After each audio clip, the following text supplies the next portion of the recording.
Welcome back to the European Challenger Series 7 qualifiers. I just wanted to get you excited. I'm excited. Of course, my name is Daniel C. Fedrakos. I'm joined once again by James Stress O'Leary. There's like a million people with like headphones in that are just like, oh my god, what is he doing? Sorry, rip headphone users. Sorry, guys. We'll adjust for that one next time. But let's get right into our next match. It's going to be between Chef 6, who got their first win yesterday, now 1-1 overall, and of course against Euronics Gaming, who are currently sitting at 0-2.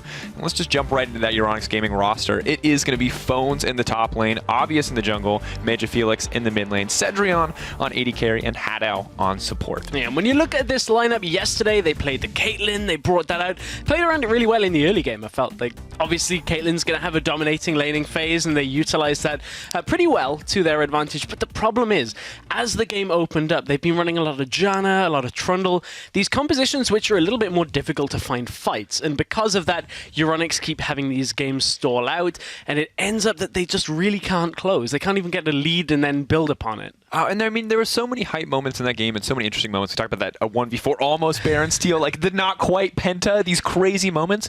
The perfect line of traps, I think, is what Pulse wanted to talk about at one point. But at the end of the day, I mean, even if you have those great moments, it's not enough if it doesn't carry over into a win. Exactly, and especially when you look at a game like this now for them, up against Chef 6, who are on the red side, it could be a tough win if they can't get themselves going. So let's look at Chef 6 on that red side. It is Nick in the top lane, Synkrov in the jungle, Godbro in the mid lane with Nadius and Superaze as the AD carry and support for the Polish representatives here in the CS qualifiers. And you speak about ESG sending things bottom lane. Chef 6 like to do the same. It's like very similar. And I think that's a trend we've seen a lot in both groups A, or both Group A and Group B, is that people are really playing around bot lane quite frequently, and it's actually paying off pretty well. I mean, obviously low priority continuing to do it. It's working out for them, and I think it's worked out well for Chef 6 as well. And a lot of that, I think, is Nick up in the top lane, you know, playing that Maokai and, you know, showing up bottom and just consistently doing what is necessary as a top laner, even if it's not always the most flashy kind of moments from him. Yeah, and he became pretty much unkillable at one point. We were just watching him against like a Lissandra and a Lulu and thinking, well, they're not going to do anything against that, and the Dravens got put behind. So certainly Nick had himself a good game yesterday. See if he can do the same again today. Yeah, absolutely. Of course, coming in from the jungle, though, Syncroft with the Gragas, I think his ults were very much on point. I think it's something that you talked about a lot yesterday, but, you know, another good game from this guy. Yeah, it was good. Always using the ult for the pick setup made it very difficult for the opponents really to deal with. And then the problem that we've seen Chef 6 have, though, in their loss and in their win, is that they just get caught out a couple of times while ahead and then get slowed down to the point where they're not able to finish the game straight up. Godbro in game 1 got picked off and pretty much ended up giving away the Baron, and that snowballed into a loss. Yesterday, they were so far ahead, and a couple of picks slowed it down too. It was really interesting because, especially for both these teams, you say, like, on one side we've got Euronics who aren't making these picks that can end the game, that can engage these fights on their terms, and then we've got another team that's making these mistakes when ahead, and it's going to be one of those setups where either neither team is like really comfortable pushing for great objectives, or they're just going to murder each other, right? They're just going to be like, we don't really know if we can go in here, but we're going to force it. We're going to try it anyway. And I mean, you've got one team who maybe is a little too aggressive in the late game or not confident enough, and on the other side, you know, a team that isn't picking engage. And I'm kind of excited to see how they're actually going to execute here. I want one of the games where everybody's just going to try and kill each other, though. That's what I want. That's the kind of game that I'm looking for. I think we live for it. I mean, the meta is still so undefined, and there's so many new items and picks. It's like, and the lane swaps are still so undeveloped. You just wonder, like, what is 6'10 going to look like in the end? Yeah. But right now, what I'm interested in from 6'10, there's mage changes. Show me the weird picks. Show me the cheese. Grab some dragons. Beat each other up. I mean, we just saw Willer picking the cannon, getting the proto belt, hitting people with like the rockets, and as all of that damage stacks, you're like, oh, I didn't realize cannon can like one-shot anybody. He just uses that active towards. So I heard so much from people being like, proto belt's so strong. It's like new DFG. You know, there's that thread on Reddit, and I didn't see it, and then I saw it last game. I was like, okay, well, I'm starting to understand now. You know, it's not something I've played against, but it's looking pretty strong. But of course, we're already deep into the pick ban phase, and Quinn Nidalee taking off the table from Euronics, not wanting to give Godbro another shot at that Quinn. And Lissandra kind of just a general ban, I feel like, taken off the table. Lissandra's been quite a meta pick now as well. When you look at yesterday from, or at least some of the games that Magic Felix has been in with the Lissandra, we've seen just so much priority on this team fighting. Nidalee's an interesting one. This is actually the 12th ban here in the Challenger Series qualifiers for Nidalee. Only played in 2 games, 1 win. So hasn't had a lot of success in the games that we've seen, but certainly a small sample size. On the other side, the Rise being taken away remains 100% pick and ban. This is ban number 15 out of 16 games, 1 win on the board. Yeah, one of course in his year as well with 100% pick ban rate. I'm not sure what the ratio is on between picks and bans, but we know we've seen him in every game, in every champ select, whether it's on the ban screen or in the game. Yeah. I mean, it's kind of crazy. The more things change, I guess, the more they stay the same, right? Because these are the same picks that we saw at MSI. And that's what we were talking about, is even though the mid lane meta shifted, these 2 picks, the Rise, the Azir, were still top tier. Speaking of top tier, Lucian is available should they want it. We've also got the support pick of the Braum we've seen a couple of times coming out and being a high priority. Bro, I'm just sad that Bard got banned away. I'm always. Yeah. I mean, maybe a good choice against Hadao. Bard, generally a pretty strong pick, but of course, jungle priority actually going to be what comes out first here from Euronics. We thought we might see something else with the Lucian, but Kindred's still coming up. So it's funny you'd say that, because coming into the tournament, this is what I would have probably predicted coming into this. But now that we're 2 days on, I'm like, that could have been a Lucian. But it's weird, but only because your standards have changed, right? Because when we came into the tournament, we were like, well, all these strong junglers are still up. Why aren't people picking them? Yeah. And now, I mean, finally, Euronics are putting some pressure there. We're going to have to see if that actually is the right choice, because Lucian, the hover over here on the other side, I think one of the really common first rotations we've seen is that Lucian Braum on red side. Yeah, really common. And we've even seen the Lucian being first picked if available. We saw a couple of games on the Braum being first picked. So really, as you said, the jungle priority got shifted because people were favoring the Elise, favoring the Gragas. We've now seen 2 games of Rek'Sai as well when other junglers are available. So a little surprised on how the jungle matchup and pool has played out. The Graves is still up as well. Not the best ult interaction with the Kindred when you look at it, but still a very strong jungler as it is. And I think I kind of like the starting picks. You got 2 strong picks here on the side of Chef, and I just blanked. I almost called them Nip, and I was like, they're definitely not ninjas in pajamas. Completely different game. Way too many years since they have played League of Legends. It has been a while. Chef though, reining it back in. I mean, I kind of like the double 80 carry to start it. You've got Graves. We've seen him be aggressive. We've seen him be a farm jungler, and now we see a glimpse into the future, perhaps. Potentially a replay from a previous Gnar game there in the background. We'll get that sorted in a second, but we will. Graves Lucian seems pretty strong. You got the starting lane, and Lucian, we learned a lot about the Black Cleaver Youmuu's build, and it seems like it's a pretty big terror here in these games. Yeah, it is. That armor reduction, it just allows you to shred any kind of carry. Not so great against super tanks, but still very good against low armor building, whether it's jungle, mid, AD, these champions that really don't care for armor. They're like, no, you tanks get that. We don't want that. So it turns out that you actually take a lot of damage if you don't have a lot of armor, and then you take it away off the top as well. Yeah, the percentage armor shred, it just feels like it's the best of both worlds, right? You've got the base armor penetration if you're not building armor, and if you build a ton, you get the percentage taken from total armor too, as opposed to Last Whisper, which is just that bonus armor. Yeah, right? Exactly. It's all about taking it away from the total with that flat reduction as well.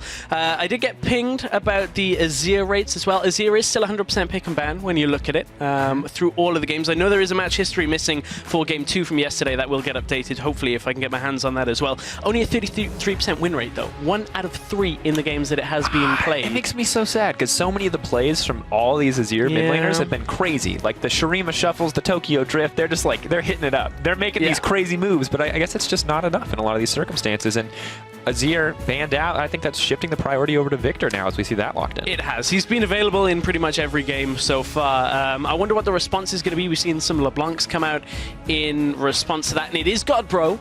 So it's available. It's there. We know he can do it. The Quinn is not available for him, so he's going to be sitting there thinking, what do I want? Which incredibly lane-dominant character do I pick? Yeah, I think that's been the story for him. And I'm not going to talk about that hover over because it's definitely not lane dominant, but Braum also picked up here by Euronics. Feels like, I would say, one of the best performing supports of the tournament in terms of what he brings to the table. So it's interesting because he's got a high pick and ban rate here for this tournament as we're going into Game 16. A fairly low win rate, though. 5 out of 11 games he's actually won. So I feel like that's somewhat anecdotal as well at the same time. It's not because of the Braum that teams have been losing, but certainly it's one I've been tracking because we were expecting to see more range supports come from MSI. So it is interesting to see the success of Braum and how it just quite hasn't panned out with the amount of games he's being prioritized. Yeah, interesting. We'll have to see what they decide to pair with it here in the bot lane, as they are now on their last rotation on the side of Euronics, but the other picks have been locked in. It is going to be the Zilean. most likely mid lane, I would assume. I don't think we've seen a Zilean support in many. Yeah, I mean, at this point now, they're just trying to figure out whether they need something like an Alistar for the engage in the bottom lane. They've already got a Maokai alongside it, so this is the point where they can pivot. Do they go towards engage, or do they go towards more utility? Because you've already got a Lucian there. Maybe you pick something like a Janna to go alongside... sorry, you've already got a Zilean, so maybe you pick something like a Janna to go alongside it. Keep them alive, maybe a Morgana, Black Shield, depending on exactly what ESG are bringing to the table on the other side. Few more seconds waiting to lock those picks in. I'm going to just talk about it because I don't think he's going to change in the last 2 seconds. Gnar, I think really the breakout pick at this tournament. I think there's so far, yeah. Gnar and Victor, really hand in hand, right? Two of the champions that we thought. Gnar, we didn't expect at all. Victor, we're like, we know he's strong, but we thought a lot of the mages were strong. Victor being the one that retains priority, and Gnar being the kind of the surprise pickup here in the tournament overall. Yeah, and honestly, it's because he's able to handle a lot of the matchups that are given to him top lane when he's in mini Gnar form. The Trundle, the Maokai, the Poppy, the Echo, all are fairly difficult champions playing into a Gnar. However, when he goes into Mega Gnar, each of those champions has something that can deal with him. You've got the Trundle Subjugate, you've got the unreliability compared to the Maokai, you've got a lot of different options to deal with him, but certainly just the lane dominance and the split push ability, especially if you can get that Rift Herald. If you can get that buff, oh my gosh, it makes him so difficult to deal with. Hyper alone just does so much damage to those tanks, but you add on this like extra Black Cleaver static as well. Black Cleaver, and we talked about Black Cleaver, I think, being one of the primary reasons where we saw Gnar coming back. But before we focus too much on Gnar, Janna, of course, going to be the final lock-in here. So a Lucian empowered with that Eye of the Storm, pretty terrifying to play against. Oh yeah. And we're not seeing, the Soraka or the Karma as much. We're not seeing the Sona as it was the Hover over here. Krepa will be happy with that. But we are still seeing at least one range support kind of retain her popularity here, and that is going to be the Janna. Now, at this point, when you look at it, Chef 6 have a fairly straightforward setup here. Obviously, there's going to be a lot thrown towards the Lucian to keep him alive in fights where they can get the Maokai in, where they can get the Graves. When it comes to their ability to play around the map, it's not quite as strong as ESG's, perhaps. When you look at the dominance that they're going to have from the Gnar in the side lane, you're also going to have the Victor and the Sivir being able to wave clear. So Chef 6 are going to have to find the fights, and ESG are going to have to try and avoid them, which can be a little tricky up against, Godbro and co for Chef 6. Godbro, I mean, we've seen him mostly play champions with gap closers, but we have to assume that he can be pretty good at hitting those stuns, and you really don't have a choice once that fight starts. Although it looks like Magic Felix in the mid lane taking that cleanse, he wants to have a choice. He wants to be able to get out of those precarious situations, but with the Graves in the jungle too, if you ever get hit by that stun, it could be a pretty quick death sentence. Oh yeah, no Thresh, but still, I think the sentiment stays. It's so hard for me because I love using the term death sentence, but it's an ability now. It's been an ability for 3 years. It's an ability now, just recently. Man, thank God, hyperkinetic position reverser isn't in your general vocabulary. Really, just the way they played that was. Making full, I don't even know. We're in game, Sifa. Let's go with it. Focusing up, ESG going to be on the blue side. Chef 6 on the red side. You can see Germany versus Poland. Regional pride here on the line, as well as huge implications in the standings. Yeah, realistically, ESG need a win here. 0-3 makes it incredibly difficult. You need some funky scenarios where 3 or 4 teams are all tied 2-3, and then it would just be weird if ESG were to lose this and still maintain their position and being able to exit the group. Chef 6, 1-1 right now. 2-1 would be a decent spot to be in, but still they've got a little bit of work to do. Yeah, definitely would be nice to have a perfect record at this point, but neither team quite so fortunate. Chef potentially on the rise up, and ESG, as you said, just struggling out. Although you can see some map movement coming out. It looks like we may have the lane swap. Quick high five from the bot lane and the jungler in the top as they pass each other up in the mid lane, and Lucian and Janna look like they're going to be moving up to the top side. Now, there's one thing that I'm somewhat happy to see here in this game out of ESG, and that is putting Obvious on a champion like Kindred, who is able to have that carry presence if you can get them rolling into the game. We've just seen Chef 6 spotted on that ward, and Phones is going to have to back away. Can't really get any of the small camps and then head up to the lane to absorb some experience at that point. So he is going to be late to see exactly what he gets from that. But you can see Nick and Synchro doing the double jungle on the bottom side. It's already gone because Maokai put the saplings down. You're too late, Hado. The speedy clear from Maokai, the interesting tech. Not your favorite ability to start level 1, but definitely helps out clearing that early jungle. And you can see the start essentially mirrored here. Phones finally making it over to the Kindred. Is gonna take the red buff. All right, Bones. Whoa. We talk about Gnar being aggressive early. I want to believe that was intentional, and we're just going to see some super aggressive red buff Gnar play. Well, I mean, Gnar would be aggressive if you're in the 1 versus 1 situation. He does not want to try and go aggressive in a 2 versus 1 against a Lucian and a Janna, and he's not going to go there. So he's going to go down with the bottom lane setup now. Look for the push on that tower, so he's not actually going to have a whole lot of time with that red buff, and that is going to hinder Obvious quite a large amount, because when you look at the experience, as we have talked about a couple of times, it's only the killer of the camp now in the jungle that is going to get the experience. Take into account, Obvious also didn't, without getting the kill, didn't get the bonus experience for having Smite. So there's a lot of experience that just poof went away from Obvious, and he's like, come on, I should be level 3 by now. What are you doing to me? It's desperately trying to pick it up here as he clears out this last camp solo, and it will mean that Gnar will probably get to level 2 when the next creep wave finally does hit. So you can see the tower trade now moving through. Interesting, though. Ocean Drake has spawned on the bottom side. We've seen this be the strength of pushing the bottom lane tower first, is that it does open up that dragon. Yes, it does. That's always the risk, though, of lane swapping, is you pretty much admit that you've given up first dragon control. This one is not perhaps as punishing as if it was an Infernal Drake. I feel like Earth Drake is a little too difficult to take early on. It's very resistant, whereas Ocean Drake is okay. It's nice, and is a nice thing to take if you can get it, but honestly, I don't think that either team is in a rush, really, for Ocean this early on into the game. No, it doesn't look like the priority is there quite yet. Infernal really being the only one that has captured team's attention in these lane swaps. You can see the TP coming out for Zilean in the mid lane. No crazy plays, just a quick pickup on that farm, and Maokai taking his sweet time. Is going to try to get that wave to bounce off and push back into him, or at least so he hopes. Fortunate thing, though, for Chef 6, that Kindred Mark did apply on the top crab, and that was obviously on their side of the map, so Syncrov is going to say, no stacks for you right now. Obvious, and slow his progression down in the game. You can see he did just take that crab. We'll have control of that. Obvious, just another small thing not going his way in the beginning of this game. Yeah. Another small thing, like losing your first buff and missing your first stack as Kindred. I mean, it's pretty rough. We talk Bloodrazor obviously potentially very strong against those tanks, maybe even stronger than a Devour in some cases, but overall we have to be sure that it's kind of puts a lot more priority on those stacks. You may not be proccing them twice like you would with the old Devourer, but definitely going to be a huge part of your damage with the recent changes. Well, check out what Super Ace is trying to do here.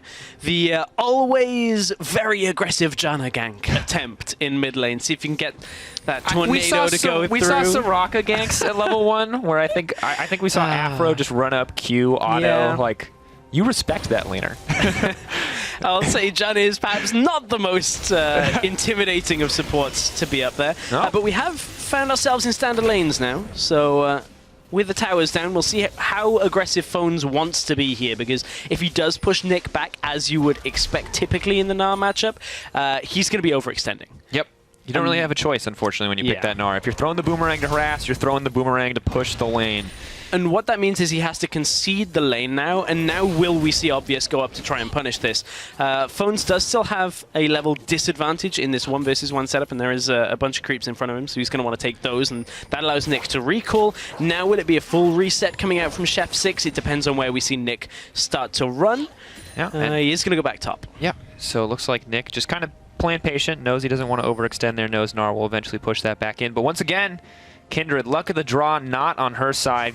Mark once again spawns right next to that Graves, and he's already headed that direction. Syncroft, quick denial on both these, and that's pretty much exactly what you want in the early game. Yeah, that is what you want in the early game. Looking at it, Phones, there's a bit of a trade over the crab. I don't think anyone's killing anybody else, but I'm excited to see who gets this mark, and Kindred, just respecting that Graves damage, doesn't even want to tango there. So, interesting. Phones has opted for a Chain Vest super early on. Sorry, Nick has, against Phones. The reason I say it's interesting, just because obviously you're going to want to reduce a little bit of that damage that is being done from the autos, but the actual hyper proc is magic damage, so there is a fair amount. Oh, mid lane, that's a very ambitious ult I like here. that, ambitious. Did clear the creep wave, at least, but Godbro kind of just I hovered away from that. I wanted to say walked. I'm not really sure what Zilean does. He hovered away from that one pretty easily. So basically Nick just not going for that the health side of things first, going for the chain vest. So trying to just hold on from some of those autos. Still fine. Is going to end up with the same items he always would do. Just don't always see this. Comes Syncroft, though. Getting a little aggressive, end of the line. Dishing out some damage, but just the quick poke. Kind of like the Soraka gank. A little more potent from the Graves, though. Yeah, a lot more potent. just a bit. At this point, you're crushing the dreams of Soraka players everywhere. Well, if you're playing Soraka, I guess actually it's fine these days, I suppose. Not nearly as frustrating as the early stages of the new rework and, of course, previous era Soraka. Yeah. Although Nardius. Exhaust coming out. Eye of the Storm going down. Just looks like the trade of cooldowns, although Summoner spells being dropped on the side of ESG.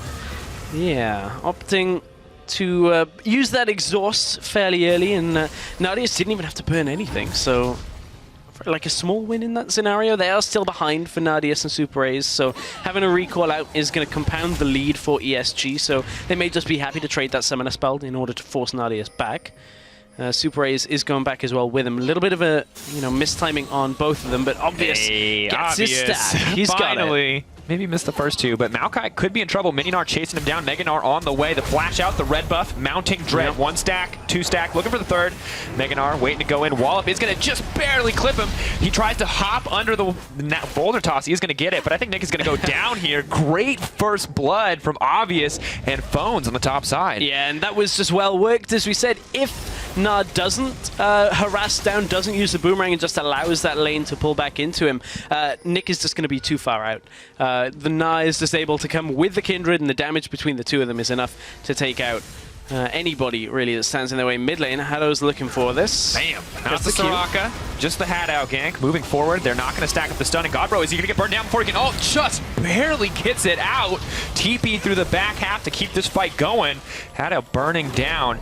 Decent damage. Kindred looking maybe to re-engage, but they're both going to back off. Godbro milliseconds away from just losing his life there. Yeah, playing the risky game. How late can I leave it till I ult? Just to make sure I get it within the window. But Haddow now has to deal with Syncroft. Shield goes up, and Syncroft goes back.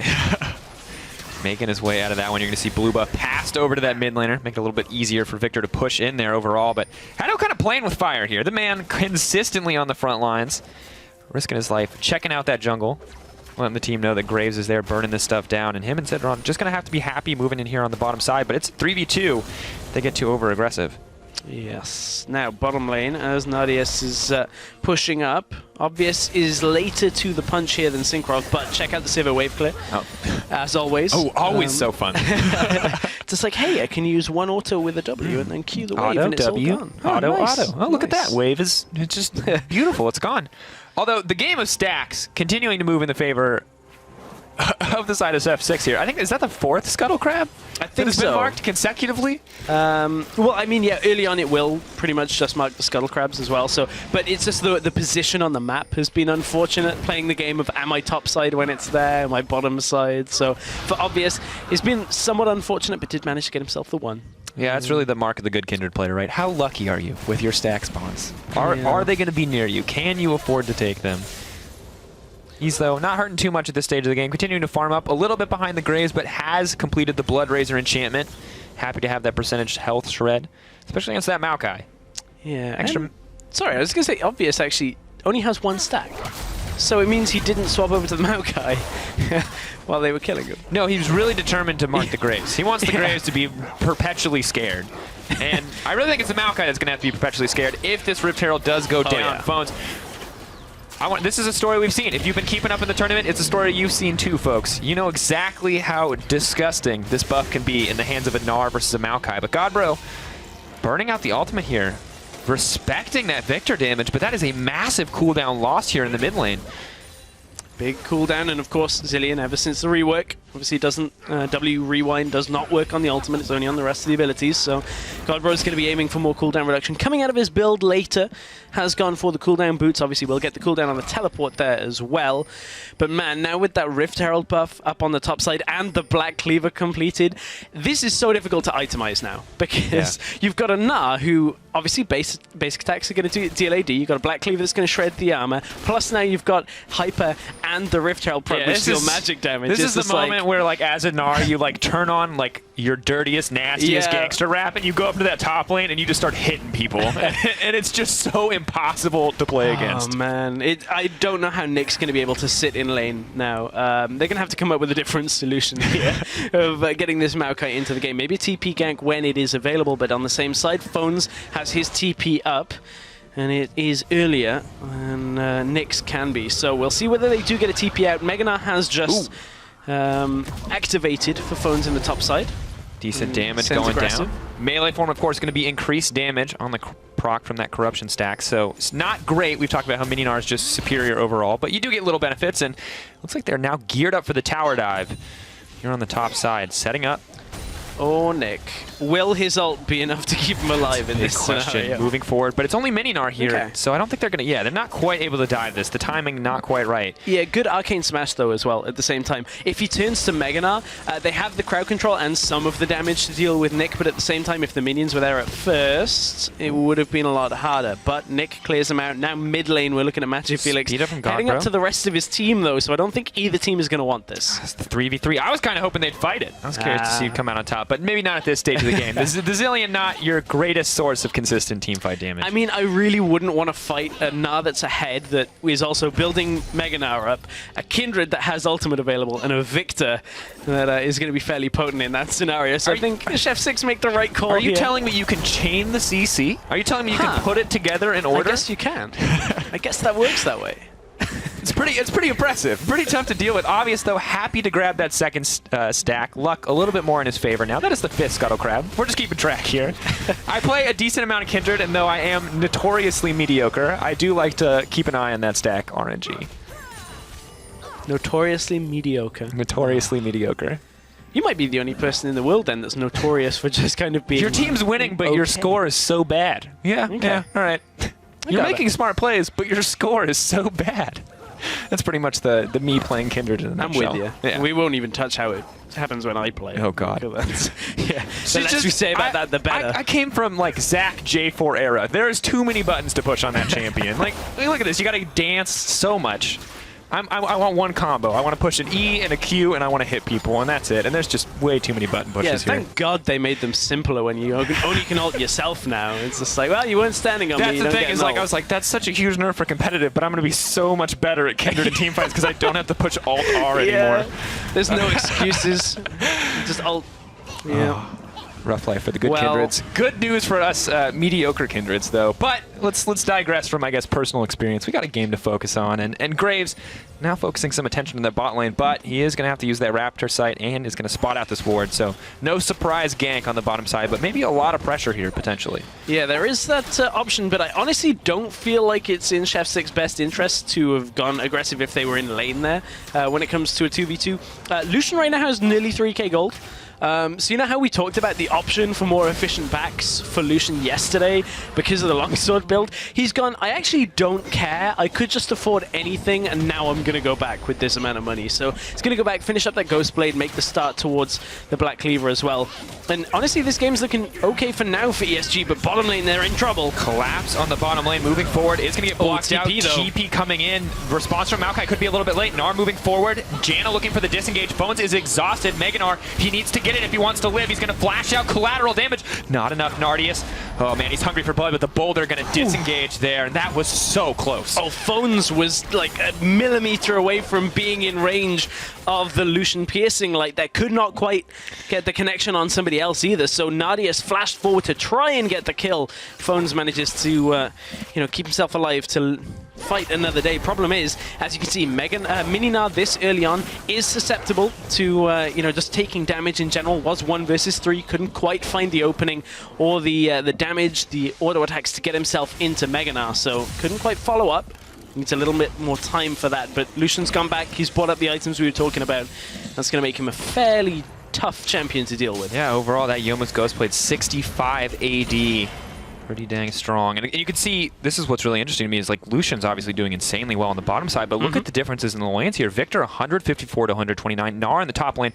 I'd say this one is no surprise. When you have that Rift Herald buff, having a quick 10 to 15 CS lead like this is not surprising whatsoever. No, I would agree with that. Also, when you look at mid lane, MagiFelix has had a fair amount of presence just against Godbro. We saw the fights that tried to go up through the river as well, dragging junglers into the fray. Also, Godbro, Zilean is a champion we've seen him play before, so I don't want people to take this the wrong way, but also it's not a Godbro-esque champion. It's not like, a LeBlanc that is going to be having that early game presence, the Quinn that wants to trade. Still can trade, still is good, but certainly not the kind of champion where he's like, well, I'm just going to send myself in and just kill everything.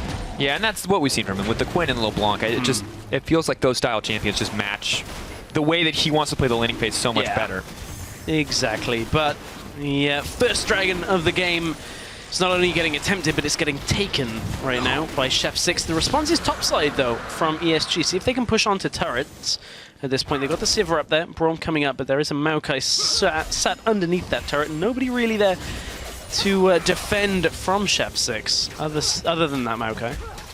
Yeah, moving forward, ESG actually just really out-pressuring incredibly well across the map, and Chef 6 struggling a little bit here. ESG 0-2. We maybe didn't expect the most from them coming into this game, but they absolutely have the lead right now, 29.4 to 25.9. Just about that 3K mark, approaching 4K, and it's farm, and it's just a little bit smarter map movement, although MagicFelix misses the laser, just throws down the ult.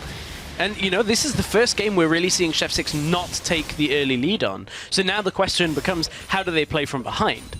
Because Euronics, it's kind of a turnabout fair play, because Euronics, okay, they had some leads early on, but they never really had this big of an advantage. It's kind of the opposite side. So now Euronics looking very strong in this game. Chef 6 are going to have to find something here. But we spoke about this. Chef 6 want to group. They want to utilize the Zilean, the Lucian off that 2-item spike, the Maokai looking to go aggressive, utilizing his ultimate for the damage reduction as well. So, just because there's a laning advantage for ESG does not mean that Chef 6 are completely out of this game. One fight could turn this all around from them. Their double TP is coming up fairly soon. Yeah, I mean, absolutely. At no stage is the game really over until you've broken those inhibitors, until you're taking those Barons. And, despite how much we said this buff was going to be an issue, it looks like now that it's been a few days into the tournament, now that teams have had a bit more experience on 6-10, they're a little bit more comfortable playing around this buff. Obvious. Ooh, Syncroft, nice quick little steal there. Happy to grab that one. Kindred probably a little bit disappointed not to have that blue buff. Yeah, another buff does not go to Obvious. Not that one is one he's expecting to get, but Obvious is like, come on, guys. Just give me one. I want something. Just one. Moving forward, of course, Syncroft now headed up to the top side of the map. Not a whole ton of vision there, but Cedrin going to throw down that trinket. We'll spot out the rotation before it goes through, and that top lane, or that bot lane, now going to back off on the top side. And the lanes feel relatively matched out. It seems a little bit like Graves is just having to run around to try to balance out pressure, though. He's top side, now he's bottom side, trying to scare the Gnar off, although with how far forward Phones is, could just turn into a gank? No? Here comes Kindred. I keep being ready for Syncroft to get the flank, but the vision is just enough. Just enough. Well, ESG are just getting the vision down to keep pressuring like this. I mean, the other thing with Chef 6 and talking about how they want to group as well is we look over at ESG and it's not even like they have a bad composition when it comes to fighting. They've got a Victor, they've got a Sivir, they've got a Kindred, they've got Gnar if you're in Mega Gnar. Like, all of these champions are good at team fighting at the same time. So there is a bit of a difficulty for Chef 6 now when it comes to a numbers advantage game, and that really will affect things. So there's a potential for this game to explode, but we are on a fairly short, slow-paced game right now. Only the one kill. It's been a lot more about map movements coming out from ESG, who certainly from the laning phase have been doing a better job with it. But for Chef 6, we'll see if they can steady themselves, maybe find and engage. If they don't, they... now we're going to see the 1v1. Maybe you got the stun, but you may have bit off a bit more than you could chew. Quick Goomba stomp trying to bust this one out, moving forward. Oh, hang on, going to get thrown down. Is not going to get procced, however, so that's just going to be a low-health Zilean. The flash is utilized, but they're going to lose the top tower in exchange. Looks like they may have overcommitted, and Nick's still chasing for the kill here. Phones ready with the hop. He's just going to skedaddle on over that wall. And again, it's map movements that are just coming out in favor of ESG. They don't utilize really anything in that. All they burn is Phone's flash, and that's actually okay. Really, all that's going to reduce is his ability to flash Gnar ult or, push up fairly far in the enemy territory and even if it then, happens. if he doesn't do anything for the few minutes that Flash is off cooldown, his team still got a greater objective, and they now are pushing their lead up to about 5K 20 minutes in. This is, I mean, there's not a whole lot of kills, but this is such a dominant performance from ESG in terms of map pressure. They're ahead in just about every lane, and that's pretty insane. Honestly, that's one of the things where you look at, and you look at the phase where a Sivir and a Braum push up in the top side on their own. Two people push up to a turret, you've got your jungler already there. With a double TP composition, you would just expect them both to hit bam. TP into that top lane, box them in, don't let them get out, take the 2 kills, and look to transition perhaps into a Baron if you've got the freedom to do it with the numbers advantage. The problem is their TP users were busy on the bottom side chasing a Gnar who is just giving them the runaround, and the window closes. They don't have the option to TP into that, so it doesn't seem like Chef 6 are quite preempting what ESG are trying to do on the opposite side of the map. Yeah, just really just on the back foot here, but now they're Here's the looking to TP. make a play, running forward. TP responded. Victor all doing so much damage, but Chef 6 are determined to go in. Bomb is going to miss. Lamb's Respite dropping. Super A's Monsoon for the disengage. Just going to get the tail end of that heal. Godbro moving forward, getting aggressive. No fear in his eyes. He wants to push this in, and Chef 6 now determined to take down the mid lane. But look at it. Phones actually cancelled his TP because he knew the rest of the team had at least disengaged to the point where they weren't going to lose anybody, and it allows Phones to take control once again of the side lane. Now he's pushing down the turret at the same time. Zilean was looking to come across, but Obvious boxed him out of the jungle, just stopped him from running through, and now Godbro has to come the long way around.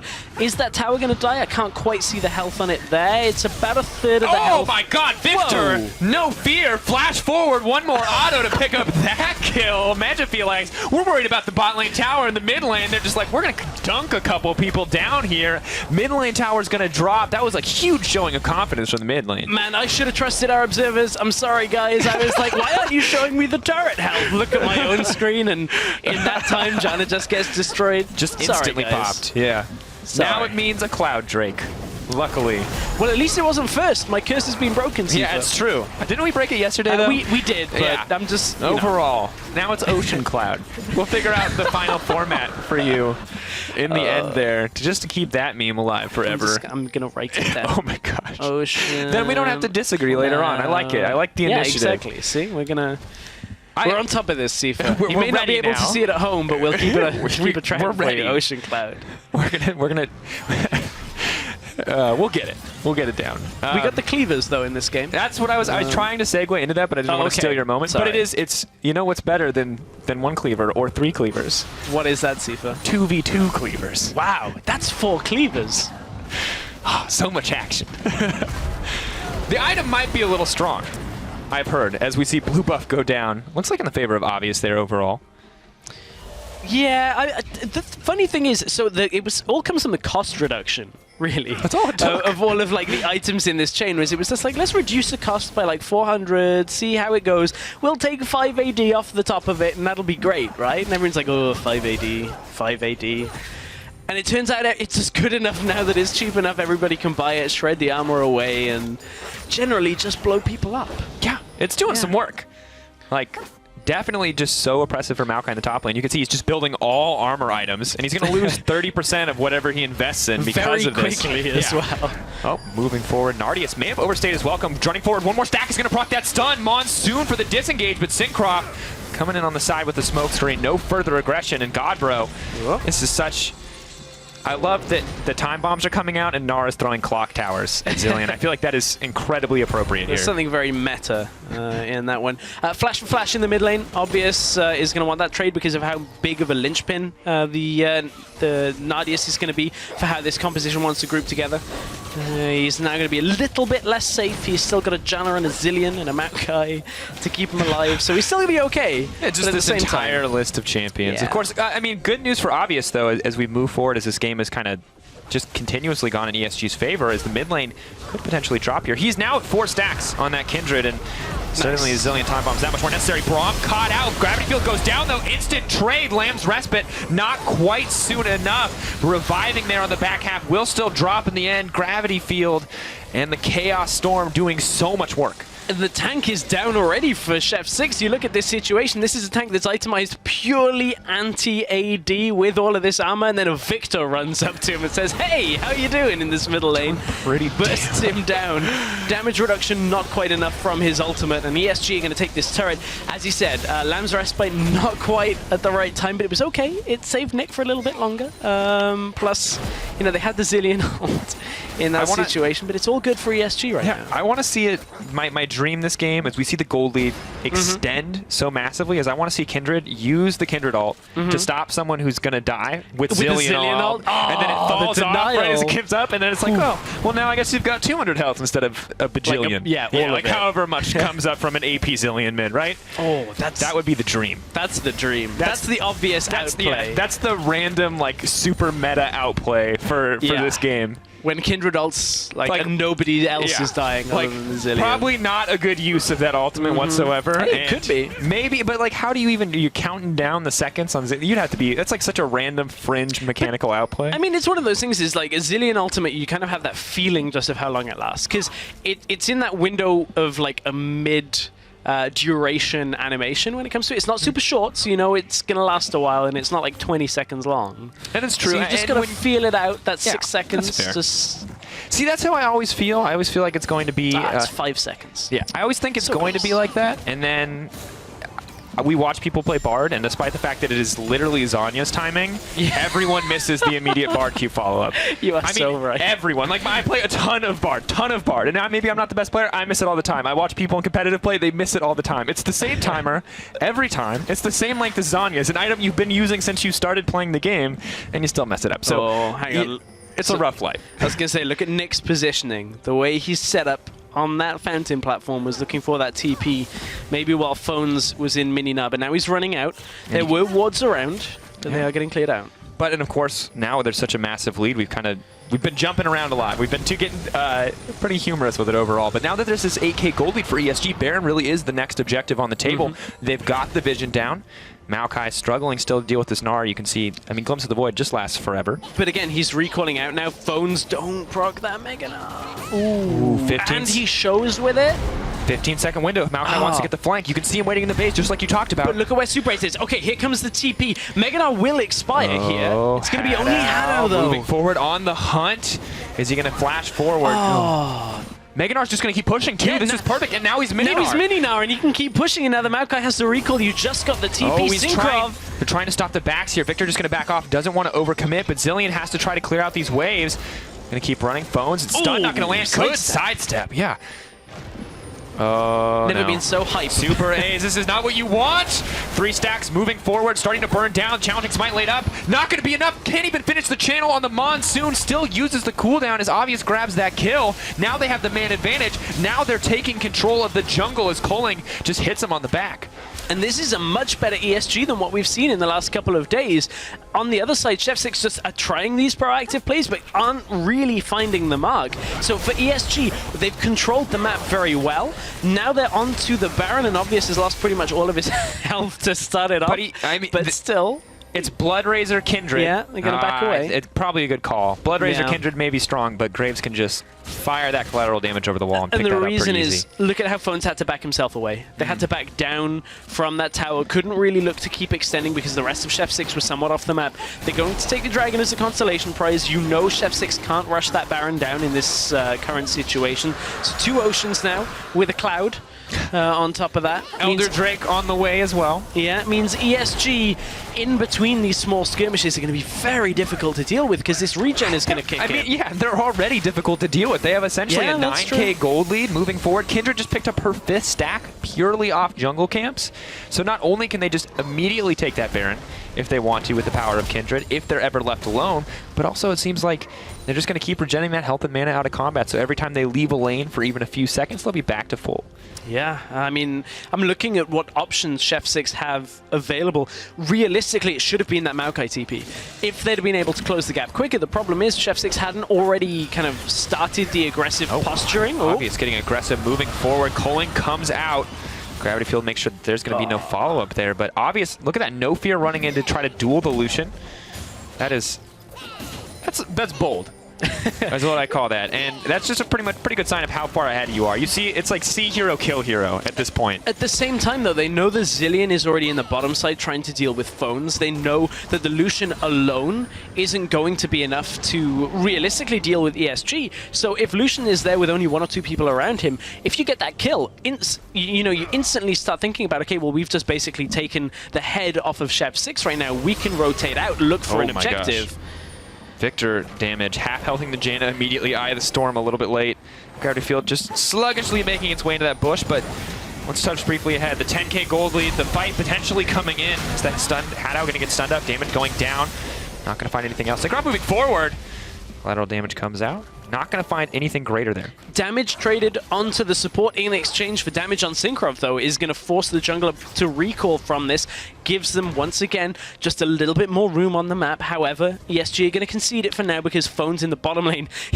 He's saying, okay, I'm up against a Zilean. You've got a GA, I've got a GA.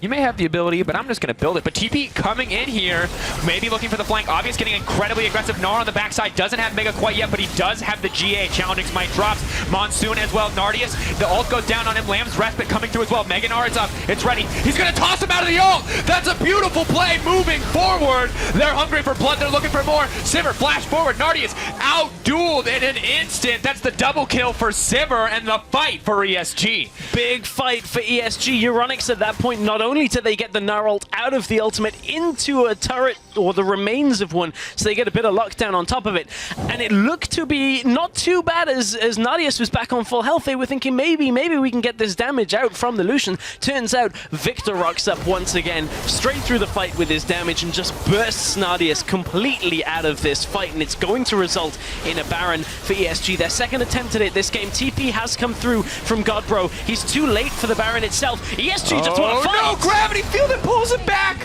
God, bro. He's going to contemplate existence as he respawns here and just drop immediately. No stun going to land. That is a 12k gold lead for ESG and a beautiful fight. I'm not sure what Godbro wanted from that, but we'll take a look at that at the tail end of this. So, again, they go aggressive. They find the damage from Obvious onto Nardius to start this off, and Nardius is trying to kite back because he knows he needs more distance here away from the Gnar and away from everybody else on Euronics. He finally dropped into the Zilean ult right before it was about to expire.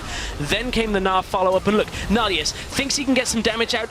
He's faced with a Sivir at this point that has 3 items completed, and that means between the Sivir, the Victor, this Lucian is just going to get blasted down and taken out, and this was the tail end. ESG very quickly dealt themselves with the Baron, and I really don't know why Godbro utilizes his TP here, because look at it, Magifelix is still so healthy, and Godbro doesn't have that damage. He couldn't even deal with Magifelix alone in that situation. No, and I think maybe just desperation coming in here on the side of Chef 6. They know their time is running out, and they're just trying to get something back, but honestly, they just keep coming up empty-handed, and they're really running out of opportunities here overall, because you can see the lead just continues to extend. I mean, you said it, 3 items on the Sivir.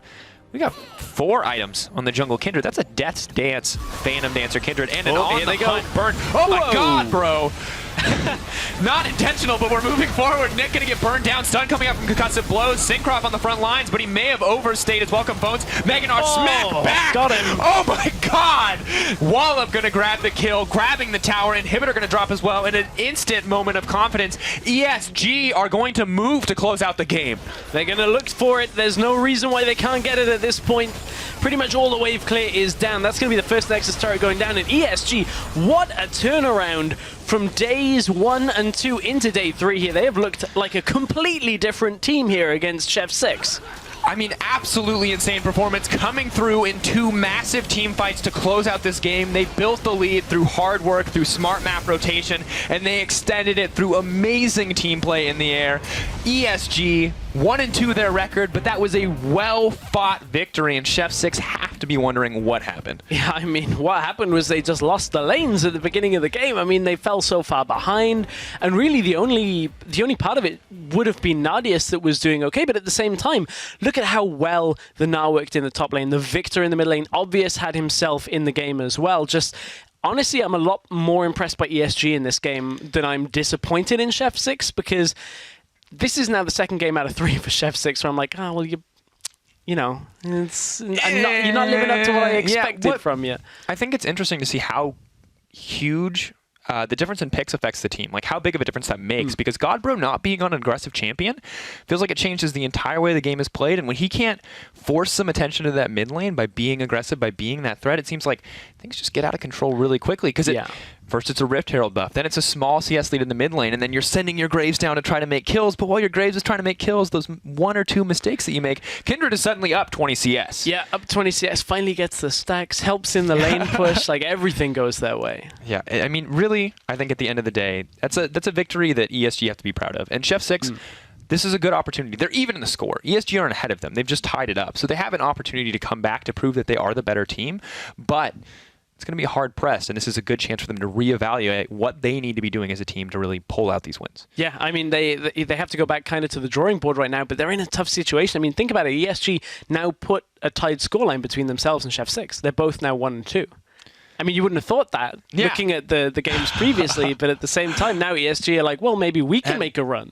Yeah, and ESG, if they keep playing like that, they may just have a shot, because really that was phenomenal play. And once again, not because Chef 6 made major mistakes. They just outperformed. And at that level of performance, if we keep seeing that, they may be able to take down the other teams at the top. They may be able to take on Kick. Maybe. We'll have to watch out for that. I think Kick looked very strong. There's a couple of other contenders in Group B that I'm looking at. So hopefully we can see something from them. We'll have to watch. Yeah, of course. But with Game 4 complete, we're going to go to a brief break while we set up for Game 5. Don't go anywhere. We're going to be right back.